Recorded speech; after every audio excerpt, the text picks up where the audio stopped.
Yes, hello again, everybody, and welcome to the Wrestling Skull podcast. This live episode of Survivor Series weekend. A whole lot of previews coming up. We're going to be previewing Survivor Series, the full card. We're going to go through NXT Takeover, plus Ring of Honor comes to London on Sunday, and myself, John Scott, and my co-host Matt Essex, who's coming on the show now. We'll be attending that show with our mutual friend Rob. Give a quick shout out to him, as I know he doesn't like to be left out. Matt, how are you doing? You coming back on the show, and obviously we've got a whole lot of weekends worth of wrestling coming up, and quite a busy weekend, I think, going on in Toronto. But how are you doing, first of all? And are you excited, anticipating anything special here, or are you just casually gonna sort of be entertained and see where it goes? Well, I'm kind of expecting some big things from let's say with Ring of Honor specifically. Well, I'm looking forward to that because it's always a good show, isn't it? And you get a lot more action really on these kind of shows, especially with like Ring of Honor, because they're not really tied into what they can and can't do. You know, Sure. Got, like the long-term contracts on these people. They're not afraid if they get hurt a little bit. You know, they will go at it full on, even on a live show, so I'm pretty excited for that one. Yeah, as am I, and it'll be my first experience of, well, I think it's the first experience for a lot of people in the UK in general. Yeah, got a lot of good matches coming up. I'm really looking forward to seeing it live in person on Sunday. So we'll briefly go through that. We'll spend a decent amount of time. We're also going to take all your questions. Had loads coming in this week. Some great feedback. I want to thank everyone who listen to our Magnificent 7 on Survivor Series moments. I've got to say, I got quite a lot of backlash, Matt, from my somewhat cock-up from Royal Rumble to Survivor Series. Yes, I don't know where my head was. Suddenly, I was talking about Mick Foley and Triple H. I don't know where that came from. So thank you all those people that enjoyed that moment and give me some heat for it. That's cool, as always. But yeah, massive thank you to everybody that listened, and yeah, we've had quite a lot of questions. If you want to ask a question tonight on the live and you're listening live and you want to get in touch, you can email us at the Wrestling Skull Podcast at gmail.com. Anything you want to put down, any thoughts, any predictions that you've got, let us know. We'd be interested to hear you guys, and hopefully if we have time we'll read it out on the show for sure. So Matt, I think we need to start with what's coming up first, which will be NXT Takeover in Toronto. Before we get into the card, Matt, just as a side note, I was reading that from what I understand, even on Ticketmaster when I went on there, tickets for that show have still not sort of completely sold out. Which is quite surprising for the NXT Takeover. I mean, I know we were there in Brooklyn. They've done well, obviously with the WrestleMania weekends, the SummerSlam weekend. But I was kind of thinking to myself, Matt, nowadays, when WWE comes, I mean, especially it looks like they're going to be doing it for these big four events, which is going to be WrestleMania, SummerSlam weekend, Survivor Series weekend, and Royal Rumble weekend, which is coming up. But WWE are going to literally almost put on at least 4 shows. Do you think it's because there's just that one too many? Because now, whereas before SmackDown would be running a different city, now they're actually going to keep it all grouped up. Which, I guess you can never have too much wrestling if you're a wrestling fan. But are they almost stretching it a little bit too far, do you feel? And this might be a bit of an issue going forward, or do you think, like some other people have speculated, that the NXT roster's just been a little bit depleted of late? Yeah, I would have to go with the latter kind of thing. I think it is a combination, but I think the main thing is that this is probably the lightest we've seen NXT in quite a long time. Mm-hmm. And although the events are good, they're not as huge events as we've seen in the past, because we've seen this before. It takes time to build up stars in NXT, and yeah, Nakamura is an established star, Samoa Joe is, but it does show when you have people like Bobby Roode. Yeah, he's an instant star on NXT, but he's fighting like Ty Dillinger, And what's Ty Dillinger done on NXT? He's he's been a jobber for a little bit of a time, and then he's sort of a 50-50 booking again, so it's not exactly kind of class match. And we've seen the Revival versus DIY. I think this might be like the third time we've seen it now. Yeah. So it does seem like they're kind of light on ideas down there as well. So it could be a combination there, and there's a lot going on. But if it doesn't sell out as quickly as it could, then all I can say is I hope it helps London's chances go up a little bit more of getting it back, because we'll sell it out. Yeah. Well, of course. We're very rarely getting it here. I was just a little bit surprised because I know that the Canadian fans, and I'm sure there's a few of them listening to this podcast, whether it be tonight or over the weekend. I know how passionate those fans are for their wrestling, and I was kind of surprised. But I just thought, is that out of all four of the events, Matt, NXT still is in at third place. Like, the SmackDown show is still very light for tickets. It's even more available to go to, but I just found it a little bit interesting that because TakeOver is its own roster and it is different from the current product, it sort of gives you that alternative. I just feel like, in the last couple of months especially, like, NXT just seems a little bit depleted, like with their roster. And like you say, Matt, they've got the name power in guys like Bobby Roode and stuff. But, whether they just took too much out at one time, maybe. I feel like they may have scooped up, with. I know that it was obviously going to be Finn Balor's time, but I'm not sure guys like Apollo Crews really needed to be pushed up that quickly, or Baron Corbin perhaps. They could have kept them. I mean, those guys now, Matt, could have been essentially the sort of second tier main eventers at this show. Apollo Crews and Baron Corbin. You could have had them perhaps doing something a little bit more worthwhile than what they're doing currently on the main roster at the moment, especially if you go back even further than that, poor old Tyler Breeze. But let's not get too hung up on that, Matt.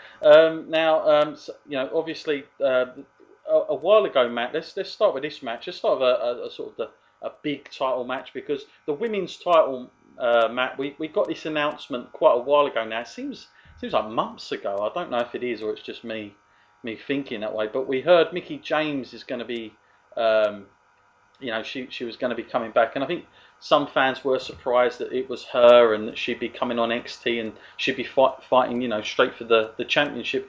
Is that also a sign, Matt, that the women's division on NXT has finally, become a little bit stale, because it's always been pretty strong. But they're reaching out, obviously, for somebody to come in here, and it is Mickie James. And, I have no problem whatsoever seeing Mickie James again. I think it's a good thing. I think it's like an attraction thing. It reminded me of how they used Jushin Thunder Liger when we went to New York. But, he didn't fight for the title, at least. But this does ring bells to me, that alarm bells are ringing that she's straight in at the main event. What's your thoughts on that, Matt? And is there a role for her further along? Do you think she's going to stick around and sort of help out a lot of the other girls down there? It's a bit of a strange one, a title match as your first sort of comeback match. Of course she is well known, so I guess there's that. But I wouldn't give a title match like that out to just anybody. And I think, if it was just a normal kind of exhibition match, no titles on the line, it would have been just as good. And in fact, it would make me believe in it a little bit more, because I think if the title wasn't on the line, it might give Mickie James more of an opportunity to win it. Because I'm kind of thinking, with Asuka being undefeated, Mickie James won't be the one to do that, because that would be a very nice thing to carry on to the main roster. Go on the main roster undefeated is a big call. Particularly if you're going on there and you're going on the main roster and you're saying you've beaten people like Bayley, you can go up there and just straight away get instant credibility. So it is a little bit strange that they went with that angle. So I can't say I'm that keen on it. There was rumours going around that they wanted Trish. But the WWE have since said that Mickie was their number one person. They wanted to. I'm not sure about that. I think I would have preferred Trish myself. Yeah, especially with it being in Canada as well, Toronto, Canada. I think they definitely. In fact, if they had Trish coming there, I would have probably put her on the main thing itself on SummerSlam. I would have had her involved not only in NXT but something like a special guest referee or something like that for the women's match, perhaps. But nonetheless, it is what it is. What do you think? I mean, I've seen. I can't say I've seen everything to do with this feud with Asuka, but I mean, what's your take from it, Matt? And are they, is it good enough to get over the line? Of people, like you say, interested in enough just to see Mickie James involved in this? And also, Matt, do you think Mickie James will be playing just a typical baby face in this, and that's the sort of style we're going to get, or is she going to come in and do something by the end of it to sort of maybe set a small program up? Well, this is definitely the one that I think that warrants the most thought, because, like you say, though, they will have to do something a little bit different, because face versus face, they really seem to be against that in WWE. You rarely ever see that, do you? I mean, even when it came to what was supposedly going to be Sami Zayn versus Dolph Ziggler, no, they had to change it. The last minute had to be face versus heel. They don't like that, so it does kind of make me wonder. Well, I don't see Asuka turning. I mean, I think she's strong face. She doesn't really do a lot of talking anyway. Mm-hmm. So it wouldn't help her to be spending more time on the mic. So sure, it just really screams out they really like the women's division. It's like they pulled something out of nothing, because if they didn't have Mickie James, there wouldn't be a credible challenger. I mean, I know they're slowly building up Billie Kay and Peyton Royce, and I'm liking that, but it's going to take time for them to get to that level. Yeah, no, I'm with you on that one. As far as the outcome of this, Matt, are you? I mean, I think most people will think set in stone that this is a title defense and that she will retain. What do you think on that, Matt? Is it because I'm definitely going with that. I don't see why they would do something like that, unless they're going to do something crazy at the end where it's sort of won by a crazy cheat. I wouldn't see Mickie James coming back and just winning that title. But what's your views on the result there?